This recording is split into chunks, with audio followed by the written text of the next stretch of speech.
के वचन चो देखा गया कि प्रभु के गुप्त चेले भी सी, हिडन डिसाइपलनेस। प्रभु के गुप्त चेलिया बारे जानकारी लवांगे, उन्होंने देखा गया प्रभु सानू वचन चो की सिखा रहा गुप्त चेलिया के बारे। यूहन्ना दी अंजील 19 अध्याय 38 ते 39 आयत।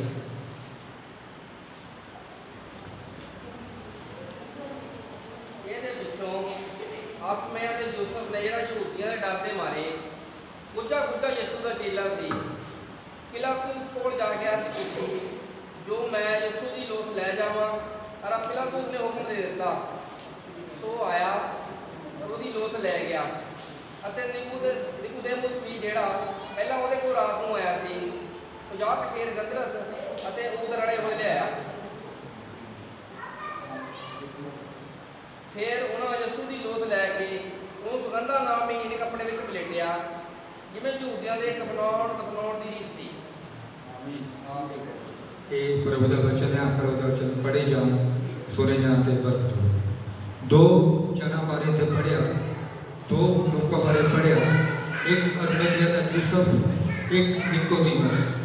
निकोदेमुस रात के 12 बजे प्रभु के कोल आया, यहूदियों के डर तो मारे, लोगों के डर के मारे कि किते लोकी मैनू देख न लैन कि मैं प्रभु के कोल जा रहा हाँ। वो रात के 12 बजे प्रभु के कोल आया तो प्रभु तो शिक्षा ग्रहण करके गया। तो अरमतिया का यूसुफ ये बारे बाइबल किते जिक्र नहीं है कि एक कभी प्रभु यीशु नूं मिलिया भी सी। ये लोगों तो सुनता सी कि प्रभु ने अज की सिखाया, ये दुनिया तो सुनता सी तो अपने मन च ग्रहण करता सी तो उस पर अमल करता सी। ये दो चेले जिहड़े प्रभु के गुप्त चेले सी, प्रभु की बाणियां ते चलते सी, ये कोई आम इंसान नहीं सी। ये उस स्नेहदरीन सभा के मैंबर सी जिहड़ी यहूदियों की सब तो बड़ी, सब तो शक्तिशाली सभा मनी जाती सी। ये उहदे मैंबर सी और दोनों धनी व्यक्ति सी, दोनों सरदार से। ये इन्ने धनी व्यक्ति सी कि इन्हों यहूदियों के सरदार कहा जाता सी। तो वही लोग स्नेहदरीन सभा के मैंबर भी गिने जाते थे। ये दोनों स्नेहदरीन सभा के मैंबर भी सी। तो उस दिन जो प्रभु यीशु मसीह नूं सलीब दी गई, 3 घंटे इस दुनिया के आम रोशनी रही आ। तो जिहड़े आखिरी 3 घंटे सी 12 तो 3, ये पूर्ण रूप नाल अंधेरा छा गया कि हथ नूं हथ दिखाई नहीं दिता सी। जिहड़े 12 तो 9 तो 12 तक लोग सलीब दे के इकट्ठे हुए सी, वो जदों अंधेरा छा गया, दिन दोपहर के समय सूरज अंधेरा हो गया, कोई रोशनी नहीं रही, रात की तरह बिल्कुल हथ नूं हथ दिखाई नहीं दिता सी। तो वो सारी दुनिया दौड़ गई, सिर्फ उत्थे पहरेदार रहे या कुछ थोड़े जे लोग रहे। उस अंधेरे विच भी जदों प्रभु यीशु मसीह ने क्या, हे पिता मैं अपना आत्मा तेरे हथ विच सौंपदा आ, हे मेरे परमेश्वर मैं अपना आत्मा तेरे हथ में सौंपदा आ, ये कह के जदों प्रभु ने प्राण त्यागे तो उस समय भी 4 अखां मतलब 2 जन, एक अरमतिया का यूसुफ, एक निकोदेमुस, ये भी कलवरी के लागे शागे बैठे उस पहाड़ से किते ना किते प्रभु नूं देख रहे थे। इन्हां दी अखां प्रभु यीशु मसीह ते टिकिया सी। जदों प्रभु ने कहा कि हे पिता मैं अपना आत्मा तेरे हथ में सौंपदा, तो सिर झुका के अपनी जान दी। उसी समय अरमतिया का यूसुफ ते निकोदेमुस ये पिलातुस कोल गए। कारण ये सी क्योंकि जिहड़ा यहूदी समा दिन ते रात गिनता आया, वो शाम के 6 बजे तो दूजा दिन शुरू हो जाता गिनिया जाता सी। ते उन्हां कोल प्रभु यीशु मसीह दी ये दफनाउण सिर्फ 3 घंटे बाकी सी, क्योंकि अगला दिन शुरू हो जाना है शाम के 6 बजे तो लैके अगली शाम के 6 बजे तक। इस करके वो उसी समय फुर्ती ना पिलातुस कोल गए। उन्होंने कहा हाँ प्रभु यीशु मसीह जिन्हों तुसीं सलीब ते टकिया सी, उहदी हुण मौत हो चुकी है, उहदी लोथ हुण सानूं दे दे। ते किसी ने किसी जिहड़े प्रत्यक्ष चेले सी उन्होंने किसी नूं नहीं पता कि प्रभु यीशु मसीह की जान निकल गई आ, पर ये 2 जणिਆਂ ਨੂੰ पता सी कि साडे प्रभु यीशु मसीह हुण पूरे हो गए। इन्हां ने की कीता, ਉਹਦੀ ਲੋਥ ਲੈਣ ਲਈ ਪਿਲਾਤੂਸ ਅੱਗੇ ਬੇਨਤੀ ਕਰਨ ਚੱਲ ਗਏ ਤੇ ਪਿਲਾਤੂਸ ਨੇ ਉਹਨਾਂ ਨੂੰ ਲੋਥ ਦੇ ਦਿੱਤੀ ਤੇ ਪ੍ਰਭੂ ਨੂੰ ਰੱਖਿਆ ਵੀ ਕਿਤੇ। ਜਿਹੜੀ ਨਵੀਂ ਕਬਰ ਅਰਮਦੀਆ ਦਾ ਯੂਸਫ ਇੱਕ ਧਨੀ ਵਿਅਕਤੀ ਸੀ, ਇਹਨੇ ਆਪਣੀ ਨਵੀਂ ਕਬਰ ਇੱਕ ਖੁਦਵਾਈ ਸੀ ਕਿਉਂਕਿ ਉਹ ਜਿਹੜਾ ਦੇਸ਼ ਆ ਪਹਾੜੀ ਦੇਸ਼ ਆ, ਉੱਥੇ ਜਦੋਂ ਬੰਦਾ ਦੇਖਦਾ ਕਿ ਮੇਰਾ ਅੰਤਮ ਸਮੇਂ ਲੱਗ ਗਿਆ ਤੇ ਉਹ ਆਪਣੀ ਕਿਤੇ ਨਾ ਕਿਤੇ ਕਬਰ ਖੁਦਵਾ ਲੈਂਦਾ ਸੀ। ਜਾਂ ਕਈਆਂ ਦੀ ਇੱਕ ਪਰਿਵਾਰਿਕ ਕਬਰ ਹੁੰਦੀ ਸੀ ਜਿਹੜੀ ਪਹਾੜੀ ਖੋਦ ਕੇ ਬਣਾਈ ਜਾਂਦੀ ਸੀ, ਇਹ ਸਾਡੇ ਪਰਿਵਾਰ ਦੀ ਕਬਰ ਆ। ਇਹ ਇਸ ਤਰੀਕੇ ਨਾਲ ਹੁੰਦਾ ਸੀ। ਤੇ ਜਦੋਂ ਅਸੀਂ ਵਚਨ ਪੜ੍ਹਦੇ ਹਾਂ ਤੇ ਜਦੋਂ ਸਾਰਾ ਦੀ ਮੌਤ ਹੋਈ ਸੀ ਤੇ ਅਬਰਾਹਮ ਨੇ 400 ਰੁਪਏ ਦੇ ਕੇ ਉਹ ਜਗ੍ਹਾ ਖਰੀਦੀ ਸੀ ਤੇ ਉੱਥੇ ਉਹਦੇ ਸਾਰੇ ਪਰਿਵਾਰ ਦੇ ਜਿੰਨੇ ਵੀ ਲੋਕ ਸੀ, ਅਬਰਾਹਮ, ਸਾਰਾ, ਇਜਹਾਕ, ਸਾਰਿਆਂ ਨੂੰ ਉੱਥੇ ਮਿੱਟੀ ਦਿੱਤੀ ਗਈ ਸੀ। ਇਹ ਰੀਤ ਹੁੰਦੀ ਆ ਕਿ ਉਹਨਾਂ ਦੀ ਕਬਰ ਉੱਥੇ ਚਟਾਨਾਂ ਦੇ ਵਿੱਚ ਸੀ। ਤੇ ਜਦੋਂ ਪ੍ਰਭੂ ਦੀ ਲੋਥ ਲੈਣ ਲਈ ਉਹਨੇ ਬਿਨਾਂ ਕਿਸੇ ਸ਼ੋਰ ਸ਼ਰਾਬੇ ਦੇ, ਬਿਨਾਂ ਰੌਲਾ ਪਾਏ ਕਿ ਮੈਂ ਪ੍ਰਭੂ ਦਾ ਦਾਸ ਹਾਂ, ਮੈਂ ਪ੍ਰਭੂ ਦੇ ਰਾਹਾਂ 'ਤੇ ਚੱਲਦਾ, ਤੁਸੀਂ ਮੇਰੇ ਨਾਲ ਅਸੀਂ ਪ੍ਰਭੂ ਨੂੰ ਦਫਨਾਵਾਂਗੇ, ਨਾ ਕੋਈ ਦਿਖਾਵਾ ਕੀਤਾ, ਚੁੱਪਚਾਪ ਪ੍ਰਭੂ ਦੀ ਲੋਥ ਲਈ। ਤੇ ਉਹ ਤੇ ਨਿਕੋਦੀਮਸ, ਉਹ 50 ਕੁ ਸੇਰ ਗੰਧਰਸ ਦਾ ਇੱਕ ਸੁਗੰਧਿਤ ਪਦਾਰਥ ਲੈ ਕੇ ਆਇਆ। ਤੇ ਅੱਜ ਦੇ ਦਿਨਾਂ ਵਿੱਚ ਵੀ 50 ਸੇਰ ਗੰਧਰਸ ਦੇਖੀਏ ਤਾਂ ਮੇਰੇ ਹਿਸਾਬ ਨਾਲ ਇੱਕ ਕਰੋੜਾਂ ਰੁਪਏ ਦਾ ਗੰਧਰਸ ਸੀ। ਕਿਉਂਕਿ ਮੈਂ ਇੱਕ ਦੋਸਤ ਨੇ ਦੱਸਿਆ ਕਿ ਇੰਨੀ ਕੁ ਸ਼ੀਸ਼ੀ ਜਿਹੜੀ ਹੁੰਦੀ ਆ ਇੱਧਰ ਦੀ, ਉਹ ਲੱਖਾਂ ਰੁਪਏ ਵਿੱਚ ਮਿਲਦੀ ਆ ਅਰਬ ਕੰਟਰੀ ਦੇ ਵਿੱਚ। ਉਹ ਲੋਕੀ ਬੜੇ ਸ਼ੌਕੀਨ ਆ ਇਹਨਾਂ ਦੇ ਜਿਹੜੇ ਆ ਸੁਗੰਧਿਤ ਪਦਾਰਥ ਹੁੰਦੇ ਆ। ਤੇ ਉਹਨੇ ਕੀ ਕੀਤਾ, ਕਰੋੜਾਂ ਰੁਪਏ ਦਾ ਗੰਧਰਸ ਲੈ ਕੇ ਉਹ ਪ੍ਰਭੂ ਦੇ ਉਸੇ ਸਮੇਂ ਅਰਮਦੀਆ ਦੇ ਯੂਸਫ ਕੋਲ ਪਹੁੰਚ ਗਿਆ। ਤੇ ਉਹਨਾਂ ਦੋਨਾਂ ਨੇ ਕੀ ਕੀਤਾ, ਪ੍ਰਭੂ ਦਾ ਕਫਨਾਉਣਾ ਸ਼ੁਰੂ ਕੀਤਾ। ਇਹ ਸਾਨੂੰ ਕੀ ਦੱਸਦਾ ਕਿ ਉਹ ਬੇਸ਼ੱਕ ਪ੍ਰਭੂ ਦੀਆਂ ਸਿੱਖਿਆਵਾਂ ਸੁਣਨ ਨੂੰ, ਪ੍ਰਭੂ ਦੇ ਮੁਖ ਦੇ ਵਚਨ ਸੁਣਨ ਨੂੰ ਕਦੀ ਵੀ ਸਾਹਮਣੇ ਨਹੀਂ ਆਉਂਦੇ ਸੀ। ਉਹ ਲੋਕਾਂ ਤੋਂ ਸੁਣ ਕੇ ਪ੍ਰਭੂ ਦੇ ਵਚਨਾਂ 'ਤੇ ਚੱਲਦੇ ਸੀ। ਜਿਨ੍ਹਾਂ ਕੋ ਲੋਕ ਉਹਨਾਂ ਨੂੰ ਦੱਸ ਦਿੰਦੇ ਸੀ ਕਿ ਅੱਜ ਪ੍ਰਭੂ ਨੇ ਇਹ ਵਚਨ ਕੀਤੇ ਆ, ਅੱਜ ਪ੍ਰਭੂ ਨੇ ਇਹ ਲੋਕਾਂ ਨੂੰ ਦੱਸਿਆ ਆ, ਉਹ ਉਹਨਾਂ ਕੋ ਸੁਣ ਕੇ ਪ੍ਰਭੂ 'ਤੇ ਵਿਸ਼ਵਾਸ ਕਰਦੇ ਸੀ। ਤੇਰਾ ਮਤਲਬ ਉਹਨਾਂ ਦਾ ਵਿਸ਼ਵਾਸ ਇੱਕ ਸਾਡੇ ਤੋਂ ਵੀ ਬੜਾ ਉੱਤਮ ਵਿਸ਼ਵਾਸ ਸੀ, ਇੱਕ ਬੜਾ ਮਜ਼ਬੂਤ ਵਿਸ਼ਵਾਸ ਸੀ, ਜਿਹੜਾ ਕਿ ਉਹ ਅੰਧੇਰੇ ਵਿੱਚ ਸਾਰੇ ਲੋਕੀ ਭੱਜ ਗਏ, ਸਾਰੇ ਦੁਨੀਆ ਦੌੜ ਗਈ, ਪਰ ਇਹ ਦੋ ਜਣੇ ਤੇ ਕੁਝ ਔਰਤਾਂ ਉਹ ਕਲਵੀ ਦੇ ਪਹਾੜ ਦੇ ਲਾਗੇ ਛਾਗੇ ਕਿਤੇ ਬੈਠੀਆਂ ਰਹੀਆਂ। ਉੱਥੇ ਕਿਤੇ ਰੋਮੀ ਫੌਜਾਂ ਦੀ ਨਜ਼ਰ ਤੋਂ ਬਚ ਕੇ ਬੈਠੇ ਰਹੇ। ਤੇ ਜਦੋਂ ਪ੍ਰਭੂ ਦੀ ਜਾਨ ਨਿਕਲੀ, ਇਹ ਇੱਕਦਮ ਉਹਨਾਂ ਨੇ ਕਿਹਾ, ਪਿਲਾਤੂਸ ਕੋਲ ਗਏ ਤੇ ਪ੍ਰਭੂ ਦੀ ਲੋਥ ਲੈ ਲਈ। ਇੱਕ ਮਜ਼ਬੂਤ ਵਿਸ਼ਵਾਸ ਨੂੰ ਦਰਸਾਉਂਦਾ ਆ। ਬੇਸ਼ੱਕ ਇਹਨਾਂ ਨੇ ਵਚਨ ਘੱਟ ਸੁਣਿਆ, ਪਰ ਇਹਨਾਂ ਦੇ ਵਿੱਚ ਮਜ਼ਬੂਤ ਵਿਸ਼ਵਾਸ ਸੀ। ਉਸੇ ਤਰੀਕੇ ਦਾ ਸਾਡੇ 'ਚ ਮਜ਼ਬੂਤ ਵਿਸ਼ਵਾਸ ਹੋਣਾ ਚਾਹੀਦਾ। ਵਚਨ ਸੁਣੀਏ, ਉਸ 'ਤੇ ਅਮਲ ਕਰੀਏ। ਇਹਨਾਂ ਨੇ ਕੀ ਕੀਤਾ, ਕੰਮ ਸੁਣਿਆ, ਬਹੁਤ ਘੱਟ ਵਚਨ ਸੁਣਿਆ ਪ੍ਰਭੂ ਤੋਂ, ਪਰ ਇੱਕ ਦ੍ਰਿੜ ਤਰੀਕੇ ਨਾਲ ਪ੍ਰਭੂ ਦੀਆਂ ਰਾਹਾਂ 'ਤੇ ਚੱਲਿਆ। ਤੇ ਇਹਨਾਂ ਨੇ ਉਸੇ ਤਰੀਕੇ ਨਾਲ ਸਾਨੂੰ ਵੀ ਇਹ ਚਾਹੀਦਾ, ਅਸੀਂ ਵਚਨ ਸੁਣੀਏ ਤੇ ਦ੍ਰਿੜਤਾ ਦੇ ਨਾਲ ਆਪਣੇ ਮਨ 'ਚ ਥਾਮੇ ਰਹੀਏ। ਤੇ ਵਚਨ 'ਚ ਲਿਖਿਆ, ਇਹਨਾਂ ਨੇ ਪੂਰਨ ਰੀਤੀ ਨਾਲ, ਜੋ ਯਹੂਦੀਆਂ ਦੀ ਦਫਨਾਉਣ ਦੀ ਰੀਤੀ ਹੁੰਦੀ ਸੀ, ਉਹ ਪੂਰਨ ਰੀਤੀ ਦੇ ਨਾਲ ਪ੍ਰਭੂ ਦਾ ਅੰਤਿਮ ਸੰਸਕਾਰ ਕੀਤਾ, ਪ੍ਰਭੂ ਦਾ ਦਫਨਾਉਣ ਦਾ ਕੰਮ ਕੀਤਾ। ਉਹ ਪੂਰੀਆਂ ਪੱਟੀਆਂ ਸਰੀਰ 'ਤੇ ਲਪੇਟੀਆਂ, ਉਹਨਾਂ ਨੂੰ ਇੱਕ ਇੱਕ ਪੱਟੀ ਦੀ ਤਹਿ ਦੇ ਅੰਦਰ ਉਹ ਜਿਹੜਾ 50 ਸੇਰ ਗੰਧਰਸ ਸੀ, ਇਹ ਲਪੇਟਿਆ ਜਾਂਦਾ ਸੀ। ਉਹਨੂੰ ਉਹ ਪੱਟੀ ਦੇ ਨਾਲ ਉਹ ਲਾ ਕੇ ਪੂਰੇ ਸਰੀਰ 'ਤੇ ਲਪੇਟਿਆ ਜਾਂਦਾ ਸੀ ਪੱਟੀ ਨੂੰ, ਤਾਂ ਕਿ ਇਹ ਵਿੱਚੋਂ ਬਦਬੂ ਨਾ ਆਵੇ। ਇਸ ਕਰਕੇ ਉਹਨਾਂ ਨੇ ਪੂਰੀ ਰੀਤੀ ਦੇ ਨਾਲ ਇਹ ਦਫਨਾਉਣ ਦਾ ਕੰਮ ਕੀਤਾ। ਜਿਹਨੇ ਪੂਰਨ ਵਿਸ਼ਵਾਸ ਨਾਲ ਲੱਗੇ ਰਹੇ, ਕਿਸੇ ਯਹੂਦੀਆਂ ਦੇ ਡਰ ਤੋਂ ਵੀ ਨਹੀਂ ਡਰੇ, ਜਦ ਕਿ ਇਹਨਾਂ ਨੂੰ ਖਤਰਾ ਸੀ ਕਿ ਇਹਨਾਂ ਦੀ ਜਿਹੜੀ ਸਨੇਹਦਰਿਕ ਸਭਾ ਦੀ ਮੈਂਬਰਸ਼ਿਪ ਸੀ, ਇਹ ਵੀ ਜਾ ਸਕਦੀ ਸੀ, ਜਿਹੜੀ ਇਹਨਾਂ ਨੂੰ ਸਰਦਾਰੀ ਮਿਲੀ ਸੀ, ਇਹ ਵੀ ਜਾ ਸਕਦੀ ਸੀ। ਪਰ ਇਹਨਾਂ ਨੇ ਕਿਸੇ ਵੀ ਚੀਜ਼ ਦੀ ਪਰਵਾਹ ਨਹੀਂ ਕੀਤੀ। ਜਿਹੜੀ ਕਬਰ ਲਾਗੇ ਅਰਮਦੀਆ ਯੂਸਫ ਨੇ ਇੱਕ ਨਵੀਂ ਕਬਰ ਆਪਣੇ ਵਾਸਤੇ ਖੁਦਵਾਈ ਸੀ, ਪ੍ਰਭੂ ਯਿਸੂ ਮਸੀਹ ਨੂੰ ਉਸੇ ਕਬਰ ਵਿੱਚ ਜਾ ਕੇ ਰਖਵਾ ਦਿੱਤਾ। ਪੜ੍ਹੀਏ ਲੂਕਾ ਦੀ ਅੰਜੀਲ 2 ਅਧਿਆਇ ਉਹਦੀ 25 ਆਇਤ। ਲੂਕਾ ਦੀ ਅੰਜੀਲ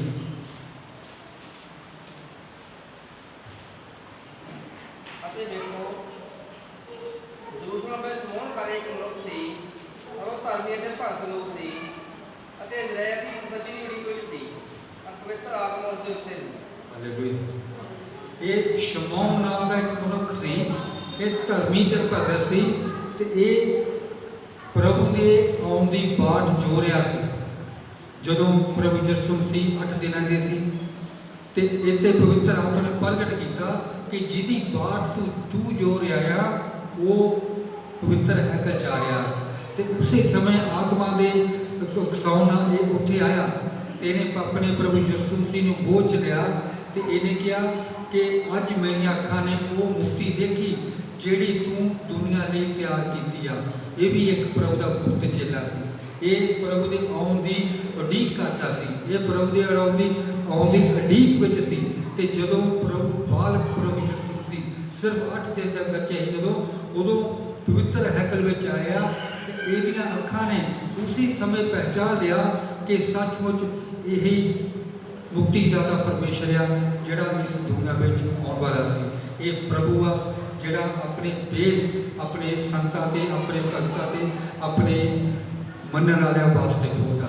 ਇਹਨੇ ਕੀ ਕੀਤਾ?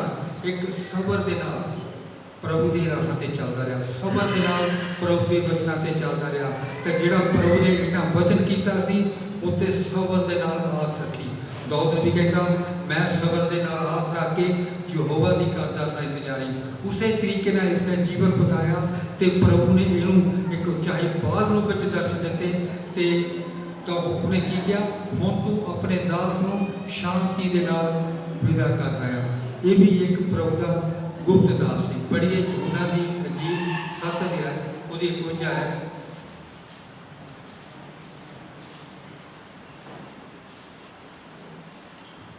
ਸਾਡੀ ਫੈਲਾ ਵਿੱਚ ਕਿਸੇ ਮਨੁੱਖ ਨੂੰ ਉਹਦੀ ਸੋਣ ਅਤੇ ਜਨਮ ਤੋਂ ਪਹਿਲਾਂ ਪਿਓ ਕੀ ਕਰਦਾ ਹੈਗਾ ਦੋਸ਼ੀ ਠਹਿਰਾਉਂਦੀ ਹੈ। ਹਾਲੇਲੂਇਆ। ਹੁਣ ਇੱਥੇ ਸਨੇਹਦਰੀ ਸਭਾ ਲੱਗੀ ਪਈ ਸੀ। ਪ੍ਰਭੂ ਯਿਸੂ ਮਸੀਹ ਦੇ ਮੁਕੱਦਮੇ ਦਾ ਆਧਾਰ ਬਣਾਇਆ ਜਾ ਰਿਹਾ ਸੀ।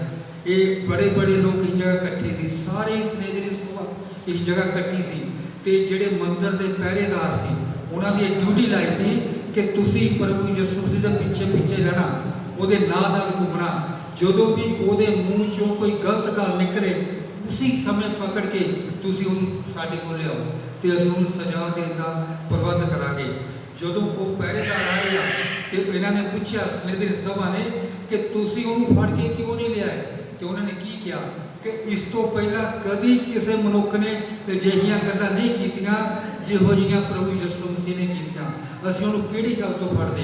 ਉਹ ਤਾਂ ਸਾਰੀਆਂ ਗੱਲਾਂ ਸੱਚੀਆਂ ਕਹਿੰਦਾ, ਉਹਦੀਆਂ ਸਾਰੀਆਂ ਗੱਲਾਂ ਇਮਾਨਦਾਰੀ ਦੀਆਂ, ਉਹਦੀਆਂ ਸਾਰੀਆਂ ਗੱਲਾਂ ਜੀਵਨ ਦੀਆਂ ਆ। ਅਸੀਂ ਉਹਨੂੰ ਫੜ ਕੇ ਕਿਉਂ ਲਿਆਉਂਦੇ? ਤੇ ਜਦੋਂ ਉਹ ਸਲਾਹ ਕਰਨ ਲੱਗੇ ਕਿ ਅਸੀਂ ਕਿਸ ਤਰੀਕੇ ਨਾਲ ਇਹਨੂੰ ਸੂਲੀ ਚੜਾਈਏ, ਕਿਸ ਤਰੀਕੇ ਨਾਲ ਇਹਨੂੰ ਮਾਰੀਏ, ਉਸ ਸਮੇਂ ਜਿਹੜਾ ਨਿਕੋਦੀਮਸ ਸੀ ਉਹਨੇ ਇੱਕ ਸਵਾਲ ਖੜਾ ਕੀਤਾ। ਕਹਿੰਦਾ ਜਿਹੜੀ ਵਿਵਸਥਾ ਮੂਸਾ ਨੇ ਤੁਹਾਨੂੰ ਦਿੱਤੀ ਆ, ਜਿਹੜੀ ਵਿਵਸਥਾ ਦਾ ਅਸੀਂ ਪਾਲਣ ਕਰਦੇ ਆ, ਕੀ ਉਹ ਕਿਸੇ ਤੋਂ ਬਿਨਾਂ ਪੁੱਛੇ ਉਹਨੂੰ ਸਜ਼ਾ ਦੇਣ ਦਾ ਸਾਨੂੰ ਹੱਕ ਦਿੰਦੀ ਆ? ਅੱਜ ਕੱਲ੍ਹ ਅਸੀਂ ਕਚਹਿਰੀਆਂ ਜਾਂਦੇ ਆ, ਚਾਹੇ ਸਾਡੇ ਤੇ ਕੋਈ ਜਿੱਡਾ ਬੜਾ ਮਰਜ਼ੀ ਕੇਸ ਕਰਦੇ, ਪਰ ਜਦ ਤੱਕ ਕਚਹਿਰੀ 'ਚ ਸਾਨੂੰ ਬੁਲਾ ਕੇ ਕੋਈ ਜੱਜ ਸਾਹਿਬ ਪੁੱਛਣਗੇ ਨਹੀਂ, ਸਾਡੀ ਉਹ ਇਹ ਪੁੱਛਣਗੇ ਹਾਂ ਵੀ ਤੂੰ ਇਹ ਗੁਨਾਹ ਕੀਤਾ, ਤੂੰ ਇਹ ਪਾਪ ਕੀਤਾ, ਤੂੰ ਇਹਨੂੰ ਕੁੱਟਿਆ, ਤੂੰ ਇਹਨੂੰ ਮਾਰਿਆ, ਤਦ ਤੱਕ ਕੋਈ ਵੀ ਜੱਜ ਸਾਨੂੰ ਸਜ਼ਾ ਨਹੀਂ ਦੇ ਸਕਦਾ। ਇਹ ਜਿਹੜੀ ਆ ਵਿਵਸਥਾ ਇਹ ਮੂਸਾ ਦੇ ਸਮੇਂ ਦਿੱਤੀ ਗਈ ਸੀ, ਜਿਹੜੀ ਅੱਜ ਵੀ ਸਾਡੀਆਂ ਅਦਾਲਤਾਂ, ਸਾਡੀਆਂ ਕੋਰਟਾਂ 'ਚ ਇਹ ਲਾਗੂ ਆ। ਤਾਂ ਇਸੇ ਗੱਲ ਨੂੰ ਨਿਕੋਦੀਮਸ ਨੇ ਸਨੇਹਦਰੀ ਸਾਹਮਣੇ ਰੱਖਿਆ ਕਿ ਤੁਸੀਂ ਜਿਹਨੂੰ ਸਜ਼ਾ ਦੇਣ ਦਾ ਪ੍ਰਬੰਧ ਕਰ ਰਹੇ ਆ, ਕੀ ਤੁਸੀਂ ਉਹਦੇ ਮੂੰਹੋਂ ਸੁਣਿਆ ਕਿ ਉਹਨੇ ਪਾਪ ਕੀਤਾ, ਉਹਨੇ ਕੋਈ ਗਲਤ ਕੰਮ ਕੀਤਾ? ਕਿ ਜਿਹੜੀ ਸਾਡੀ ਵਿਵਸਥਾ ਆ ਉਹ ਤੋਂ ਪੁੱਛੇ ਬਿਨਾਂ ਸਜ਼ਾ ਦੇਣ ਦਾ ਸਾਨੂੰ ਹੁਕਮ ਦਿੰਦੀ ਆ। ਇਹਦਾ ਮਤਲਬ ਕੀ ਆ ਕਿ ਨਿਕੋਦੀਮਸ ਨੇ ਉਹਨਾਂ ਦੀ ਵਿਵਸਥਾ 'ਚੋਂ, ਉਹਨਾਂ ਦੀ ਵਿਵਸਥਾ ਦੇ ਵਿੱਚੋਂ ਹੀ ਉਹਨਾਂ ਸਾਹਮਣੇ ਇੱਕ ਪ੍ਰਸ਼ਨ ਖੜਾ ਕਰ ਦਿੱਤਾ ਕਿ ਜਦ ਤੱਕ ਅਸੀਂ ਕਿਸੇ ਅਪਰਾਧੀ ਨੂੰ ਪੁੱਛੀਏ ਨਾ, ਅਸੀਂ ਉਹਨੂੰ ਸਜ਼ਾ ਨਹੀਂ ਦੇ ਸਕਦੇ। ਇਹਦਾ ਮਤਲਬ ਸੀ ਕਿ ਉਹ ਜਿਹੜਾ ਮਤਾ ਪਾਸ ਕਰ ਰਹੇ ਸੀ ਕਿ ਅਸੀਂ ਪ੍ਰਭੂ ਨੂੰ ਸਜ਼ਾ ਦੇਈਏ, ਉਹ ਮਤਾ ਨਿਕੋਦੀਮਸ ਦੀ ਇੱਕ ਗੱਲ ਨੇ ਉਹ ਖਤਮ ਕਰਾਏਗਾ। ਤੇ ਉਹਨੇ ਇਹ ਸਬੂਤ ਦਿੱਤਾ ਕਿ ਹਾਂ मैं प्रभु के पिछे पिछे चलने वाला, मैं प्रभु के लिए लड़न वाला एक छोटा जिहा सिपाही हाँ। साडे मन में भी ये होना चाहिए कि असी प्रभु के लिए खड़े होने को तैयार हाँ। निकोदेमुस सारी सभा के सामने प्रभु के लिए खड़ा हो गया। बेशक उन्होंने लोगों ने ये नोटिस नहीं किया कि ये प्रभु का चेला आ, पर वो प्रभु के लिए खड़ा होया। चाहे वो वकीला हो, वकीला की बोली बोल के खड़ा होया, पर वो प्रभु के लिए खड़ा होया। इस तरीके ना प्रभु सानू भी कहते हैं, असं भी प्रभु के प्रत्यक्ष चेले हाँ, पर सानू भी एक तरीके ना गुप्त चेले बनने की जरूरत है। प्रभु का हुक्म आ 6 दिन तुसी काम करो, 7वें दिन प्रभु के भवन जाओ। जिहड़े 6 दिन असी काम करने हाँ, ये 6 दिन भी असी इदां दे काम करने हाँ कि जिहड़े साडे काम प्रभु नूं पाउण, जिहड़े साडे काम प्रभु नूं चंगे लगन। जदों मैं जॉब करदा सी ACC सीमेंट के अंदर, मैं शुक्रवार का रोज़ा रखा करता सी। तो जदों मैं शुक्रवार का रोज़ा रखना, मैनूं जदों उहदे जॉब पर जाना, ड्यूटी पर जाना, मैनूं हैवी काम मिलना। तो मैं कभी अपने अफसरां नूं, कभी मैं किसी नूं नहीं कहा कि मैं अज व्रत रखिया, मैं अज उपवास बेचा, मैं अज हैवी जॉब नहीं करनी, क्योंकि वो साडी ड्यूटी का हिस्सा सी ते असीं उसनूं मना नहीं कर सकते। इस तरीके नाल जदों 6 दिन का काम करना है, साडे काम दे पिछों ये पता लगना चाहिए कि सचमुच मेहनत नाल, ईमानदारी नाल काम करने वाले ये मसीही नौजवान हैं। एक छोटी जी कहानी दसदा। एक बंदे ने अपने धार्मिक जगह पर कथा सुनन जानी, उन्हें बड़ी ईमानदारी नाल बैठ के कथा सुनी, बड़े ध्यान नाल बैठ के कथा सुनी। तो जदों उन्हें अपनी दुकान पर आना, वो जिहड़ा उन्हें परना मोढे ते रख के जाना, उन्हें वो झाड़ के दोबारा मोढे ते रह के अपनी दुकान पर बैठ जाना। तो वह मुंडा जवान हो गया, हुण वो कथा सुनन जान लग पिया, उन्हें पे तो दुकान पर मुंडा बैठन लग पिया। एक दिन दुकान के बाहर जिहड़ा समान रखा होंदा आ, वो चो कुछ दाला सी, वो दाला नूं एक डंगर आके खान लग पिया। उन्हें की किया, उन्हें डंडा चक्या, और डंगर ने मार दिता, वो पे ने उन्होंने तड़ाता। तो वह बेटा कहता कि डैडी सानू तो सिखाया गया कि इस डंगर को असी नहीं मारना, तुसी डंडा को मारिया। वो कहता काका तू मैनूं देखिया नहीं, जब मैं कथा सुन के आवा मैं अपना परना झाड़ के फिर अंदर आना है। हालेलुया। ਇਹਦਾ मतलब ਕੀ ਆ, ਅਸੀਂ ਜਿਹੜਾ ਵਚਨ ਸੁਣਦੇ ਆ, ਅਸੀਂ ਉਹਦੇ ਆਪ ਪਰਨਾ ਝਾੜਨਾ ਨਹੀਂ, ਅਸੀਂ ਆਪਣੇ ਦਿਲ ਦੇ ਵਿੱਚ ਵਚਨ ਰੱਖਣਾ, ਅਸੀਂ ਆਪਣੇ ਮਨ ਦੇ ਵਿੱਚ ਵਚਨ ਰੱਖਣਾ, ਤਾਂ ਕਿ ਇਹ ਜੀਵਨ ਲਿਆਵੇ। ਇਹ ਸਾਡੇ 'ਚ ਇਹ ਇੱਕ ਵੱਡਾ ਦਰਖਤ ਬਣ ਕੇ ਇਹ ਸਾਡੇ 'ਚ ਇੱਕ ਜੀਵਨ ਲਿਆਵੇ। ਆਈਏ ਪੜ੍ਹੀਏ ਲੂਕਾ ਦੇ 23 ਅਧਿਆਇ ਉਹਦੀ 55 ਆਇਤ, 23 ਅਧਿਆਇ ਉਹਦੀ 55 ਆਇਤ।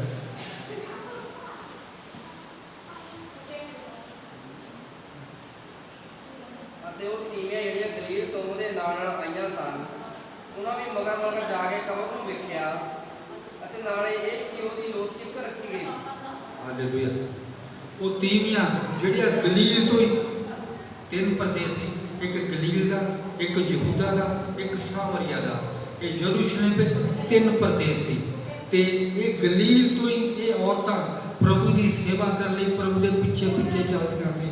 ਤੇ ਜਦੋਂ प्रभु यीशु मसीह की सलीब के उत्ते जान निकली आ, ये लोथ जो प्रभु यीशु मसीह की अरमतिया के यूसुफ ने तो निकोदेमुस ने ले लिया, तो जो ये प्रभु की लोथ को लैके कबर च रखन जा रहे हैं, तो ये भैन भी पिछे पिछे तुर पई।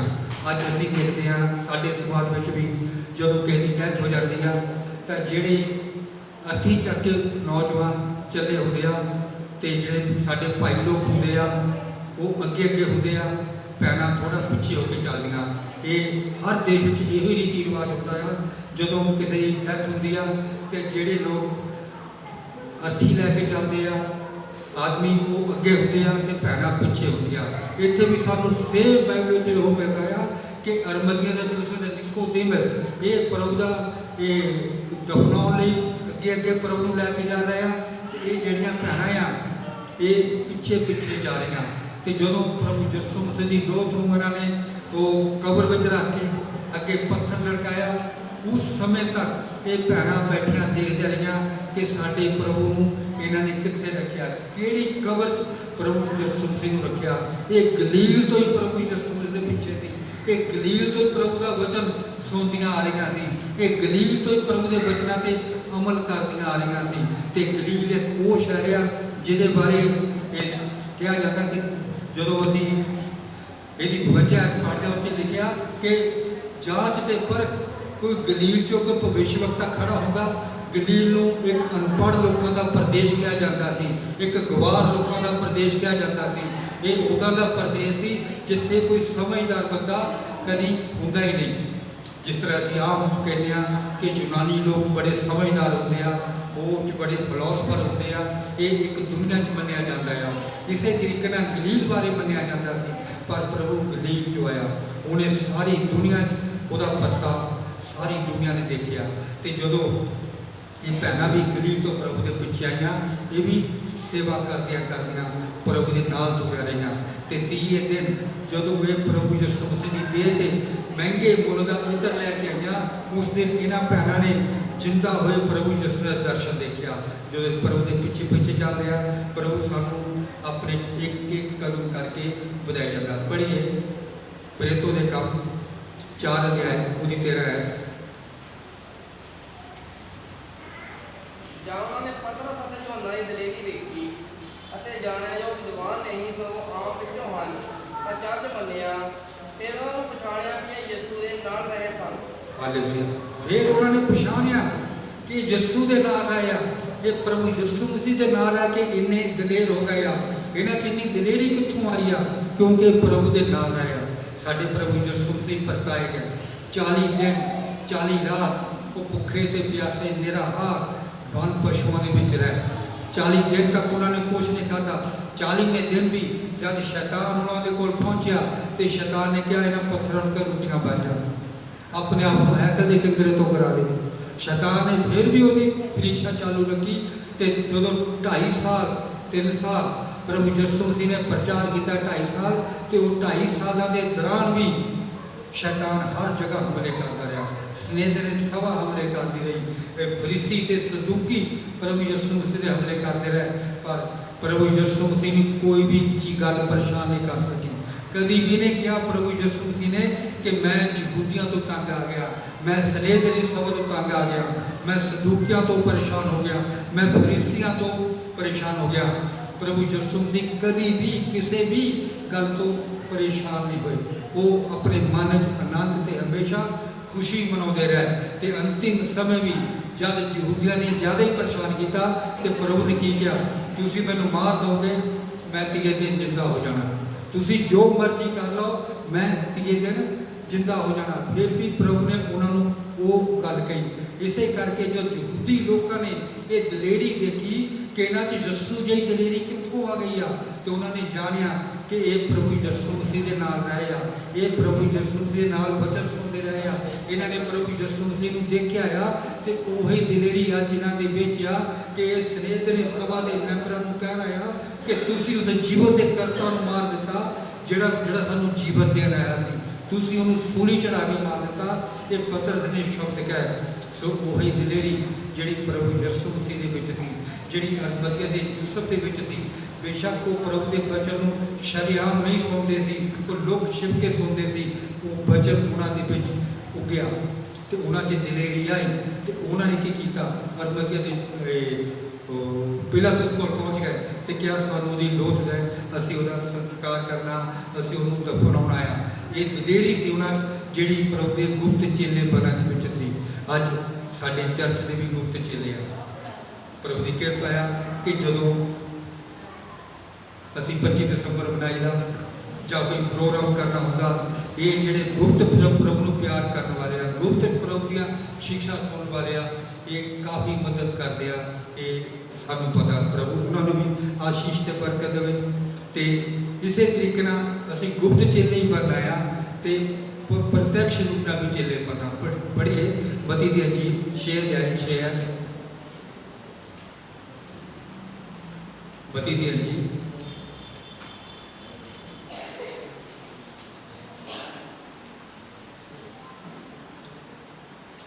6 ਅਧਿਆਇ 6 ਆਇਤ। ਪਰ ਜਾਂ ਕੋਈ ਪ੍ਰਾਰਥਨਾ ਕਰੇ ਤਾਂ ਆਪਣੀ ਕੋਠੜੀ ਵਿੱਚ ਵੜ ਅਤੇ ਆਪਣਾ ਬੂਹਾ ਭੇੜ ਕੇ ਆਪਣੇ ਪਿਤਾ ਜਿਹੜਾ ਗੁਪਤ ਹੈ ਪ੍ਰਾਰਥਨਾ ਕਰ ਅਤੇ ਤੇਰਾ ਪਿਤਾ ਜਿਹੜਾ ਉਹ ਵਿੱਚ ਵੇਖਦਾ ਤੈਨੂੰ ਫਲ ਦੇਵੇਗਾ। ਹਾਲੇਲੂਇਆ। ਜਾਂ ਤੂੰ ਪ੍ਰਾਰਥਨਾ करे, ਜਾਂ ਪ੍ਰਭੂ ਅੱਗੇ ਪ੍ਰਾਰਥਨਾ ਲਈ ਜਾਵੇਂ, ਜਾਂ ਤੂੰ ਪ੍ਰਭੂ ਦੇ ਹਜ਼ੂਰ 'ਚ ਆਰਾਧਨਾ ਲਈ ਜਾਵੇਂ ਤਾਂ ਕੀ ਕਰਨਾ? ਆਪਣੀ 7ਵੇਂ ਕਮਰੇ ਦੀ ਕੋਠੀ 'ਚ ਵੜ, ਅੰਦਰੋਂ ਕੁੰਡਾ ਲਾ ਲਾ, ਤੇਰੀ ਕੋਈ ਆਵਾਜ਼ ਵੀ ਦੁਨੀਆ ਦਾ ਇਨਸਾਨ ਨਾ ਸੁਣਨੇ ਪਾਏ, ਉੱਥੇ ਬੈਠ ਕੇ ਪ੍ਰਾਰਥਨਾ ਕਰ। ਪਰਮੇਸ਼ਵਰ ਜਿਹੜਾ ਗੁਪਤ ਵਿੱਚ ਆ ਉਹ ਤੇਰੀ ਪ੍ਰਾਰਥਨਾ ਸੁਣੇਗਾ। ਪ੍ਰਭੂ ਸਾਡੀ ਉਹ ਪ੍ਰਾਰਥਨਾ ਸੁਣਦਾ ਆ ਜਿਹੜੀ ਅਸੀਂ ਮਨ ਦੇ ਨਾਲ ਕਰਦੇ ਆ, ਦਿਲ ਦੇ ਨਾਲ ਕਰਦੇ ਆ। ਉਹ 7ਵੇਂ ਕਮਰੇ ਵਿੱਚ ਜਾਇਆ ਕਰਦੇ ਆ। ਹੰਨਾ ਭੈਣ ਨੇ ਪ੍ਰਾਰਥਨਾ ਕੀਤੀ, ਉਹਨੇ ਕਿਤੇ ਬਹੁਤ ਵੱਡੀ ਰੌਲੀ ਨਹੀਂ ਪਾਈ। ਵਚਨ 'ਚ ਲਿਖਿਆ ਉਹਦੇ ਬੁੱਲ ਤਾਂ ਹਿਲਦੇ ਸੀ ਤੇ ਉਹਦੀਆਂ ਅੱਖਾਂ 'ਚੋਂ ਅੰਜੂ ਡਿੱਗਦੇ ਸੀ, ਪਰ ਉਹਦੇ ਮੂੰਹ 'ਚੋਂ ਕੋਈ ਆਵਾਜ਼ ਨਹੀਂ ਸੁਣਾਈ ਦਿੰਦੀ ਸੀ। ਇਸ ਤਰੀਕੇ ਦੀ ਪ੍ਰਾਰਥਨਾ ਅਸੀਂ ਅੰਦਰ ਕੁੰਡਾ ਬੰਦ ਕਰਕੇ ਕਰਨੀ ਆ। ਜਦੋਂ ਅਸੀਂ ਉਸ ਤਰੀਕੇ ਦੀ ਪ੍ਰਾਰਥਨਾ ਕਰਾਂਗੇ ਜਿਸ ਤਰੀਕੇ ਦੀ ਹੰਨਾ ਭੈਣ ਨੇ ਪ੍ਰਾਰਥਨਾ ਕੀਤੀ, ਇੱਕ ਗੁਪਤ ਤਰੀਕੇ ਨਾਲ ਪ੍ਰਭੂ ਦੇ ਅੱਗੇ ਪ੍ਰਾਰਥਨਾ ਕੀਤੀ, ਉਹਦਾ ਜਵਾਬ ਕਿਹਨੂੰ ਮਿਲਿਆ? ਏਲੀ ਨਬੀ, ਏਲੀ ਜਿਹੜਾ ਯਾਜਕ ਸੀ ਉਹਨੂੰ ਜਵਾਬ ਮਿਲਿਆ। ਪ੍ਰਾਰਥਨਾ ਹੰਨਾ ਕਰ ਰਹੀ ਆ ਤੇ ਉਹਦਾ ਜਵਾਬ ਏਲੀ ਯਾਜਕ ਨੂੰ ਆ ਰਿਹਾ ਤੇ ਯਾਜਕ ਨੇ ਕਹਿ ਰਿਹਾ ਭੈਣ ਤੂੰ ਕਿਉਂ ਰੋਂਦੀ ਆ? ਤੇਰੀ ਪ੍ਰਾਰਥਨਾ ਜਵਾਬ ਪਰਮੇਸ਼ਵਰ ਨੇ ਦੇ ਦਿੱਤਾ। ਜੋ ਕੁਝ ਤੂੰ ਮੰਗਿਆ ਉਹ ਪਰਮੇਸ਼ਵਰ ਨੇ ਤੈਨੂੰ ਦੇ ਦਿੱਤਾ ਆ। ਇਹ ਇਸ ਤਰੀਕੇ ਦੀ ਪ੍ਰਾਰਥਨਾ ਜਿਹੜੀ ਅਸੀਂ ਗੁਪਤ ਵਿੱਚ ਕਰਦੇ ਹਾਂ। ਜਦੋਂ ਇਸ ਚੈਪਟਰ ਅੱਗੇ ਪੜ੍ਹਦੇ ਹਾਂ ਕਿ ਬਚਨ 'ਚ ਲਿਖਿਆ ਬਹੁਤ ਸਾਰੇ ਲੋਕ ਆ ਜਿਹੜੇ ਚੌਂਕਾਂ 'ਚ ਖੜੇ ਹੋ ਕੇ, ਸੜਕਾਂ ਦੇ ਮੋੜਾਂ 'ਤੇ ਖੜੇ ਹੋ ਕੇ, ਭੀੜ ਭੜਾਕੇ ਵਿੱਚ ਜਿੱਥੇ ਲੋਕੀ ਸੌਂਦੇ ਹਨ ਉੱਥੇ ਦੁਆਵਾਂ ਕਰਨੀਆਂ ਪਸੰਦ ਕਰਦੇ ਆ। ਤੇ ਮੈਂ ਤੈਨੂੰ ਸੱਚ ਕਹਿਣਾ ਉਹ ਆਪਣਾ ਫਲ ਪਾ ਚੁੱਕਿਆ। ਪਰ ਫਲ ਕਿਹਨੇ ਪਾਉਣਾ? ਜਿਹੜਾ ਗੁਪਤ ਵਿੱਚ ਜਾ ਕੇ ਪ੍ਰਾਰਥਨਾ ਕਰਦਾ, ਜਿਹੜਾ ਗੁਪਤ ਵਿੱਚ ਜਾ ਕੇ 7ਵੇਂ ਕਮਰੇ 'ਚ ਅੰਦਰ ਕੁੰਡੀ ਬੰਦ ਕਰਕੇ ਪ੍ਰਾਰਥਨਾ ਕਰਦਾ, ਤੇ ਪ੍ਰਭੂ ਨੇ ਫਲ ਉਹਨੂੰ ਦੇਣਾ ਆ ਜਿਹੜਾ ਗੁਪਤ ਤਰੀਕੇ ਨਾਲ ਪ੍ਰਭੂ ਦੇ ਰਾਹ 'ਤੇ ਚੱਲਦਾ ਆ। ਸੋ ਅੱਜ ਸਾਨੂੰ ਜ਼ਰੂਰਤ ਆ ਅਸੀਂ ਪ੍ਰਭੂ ਦੇ ਬਚਨਾਂ ਨੂੰ ਸਮਝੀਏ ਤੇ ਉਹ ਜਿਹੜੇ ਪ੍ਰਭੂ ਦੇ ਗੁਪਤ ਚੇਲੇ ਆ, ਉਹ ਚਾਹੇ ਸਾਡੇ ਚਰਚ ਦੇ ਆ, ਚਾਹੇ ਸਾਡੇ ਸਮਾਜ 'ਚ ਪ੍ਰਭੂ ਨੂੰ ਜਾਣਨ ਵਾਲੇ ਗੁਪਤ ਚੇਲੇ ਆ, ਅੱਜ ਪ੍ਰਭੂ ਉਹਨਾਂ 'ਤੇ ਵੀ ਬਰਕਤ ਦੇਵੇ, ਉਹਨਾਂ 'ਤੇ ਵੀ ਆਸ਼ੀਸ਼ ਦੇਵੇ। ਤੇ ਜਿਹੜੇ ਅੱਜ ਅਸੀਂ ਸੁਣਨ ਵਾਲੇ ਆ, ਅਸੀਂ ਵੀ ਪ੍ਰਭੂ ਦੇ ਨਾਲ ਪ੍ਰਤੱਖ ਰੂਪ ਨਾਲ ਚੱਲਣਾ ਆ ਤੇ ਗੁਪਤ ਰੂਪ ਨਾਲ ਚੱਲਣਾ। ਪ੍ਰਭੂ ਸਾਨੂੰ ਦੋਹੇ ਤਰੀਕੇ ਨਾਲ ਚੱਲਣ 'ਚ ਮਦਦ ਕਰੇ ਤਾਂ ਕਿ ਅਸੀਂ ਆਪਣੇ ਰਾਹਾਂ ਤੋਂ ਭਟਕੀਏ ਨਾ, ਅਸੀਂ ਆਪਣੀ ਮੰਜ਼ਿਲ ਤੋਂ ਅਲੱਗ ਨਾ ਹੋਈਏ। ਪਰ ਜਿਸ ਤਰ੍ਹਾਂ ਯੂਸਫ ਤੇ ਨਿਕੋਦੀਮਸ ਨੇ ਪ੍ਰਭੂ ਦੀ ਸੇਵਾ ਕਰਕੇ ਆਪਣੀ ਜ਼ਿੰਦਗੀ ਦੀ ਪੁਸਤਕ ਵਿੱਚ ਨਾਮ ਲਿਖਾਇਆ, ਉਸੇ ਤਰੀਕੇ ਨਾਲ ਪ੍ਰਭੂ ਕਰੇ ਕਿ ਸਾਡੇ ਨਾਮ ਉਸ ਜੀਵਨ ਦੀ ਪੁਸਤਕ ਵਿੱਚ ਲਿਖੇ ਹੋਣ ਜਿੱਥੇ ਪ੍ਰਭੂ ਦੇ ਬੱਚੇ ਤੇ ਬੱਚੀਆਂ ਦੇ ਨਾਮ ਲਿਖੇ ਜਾਣੇ ਆ। ਸੋ ਇਹ ਪ੍ਰਭੂ ਦਾ ਵਚਨ ਸੀ, ਇਹ ਪੜ੍ਹੇ ਜਾਣ, ਸੁਣੇ ਜਾਣ ਤੇ ਆਸ਼ੀਸ਼ ਹੋਵੇ। ਆਮੀਨ, ਆਮੀਨ।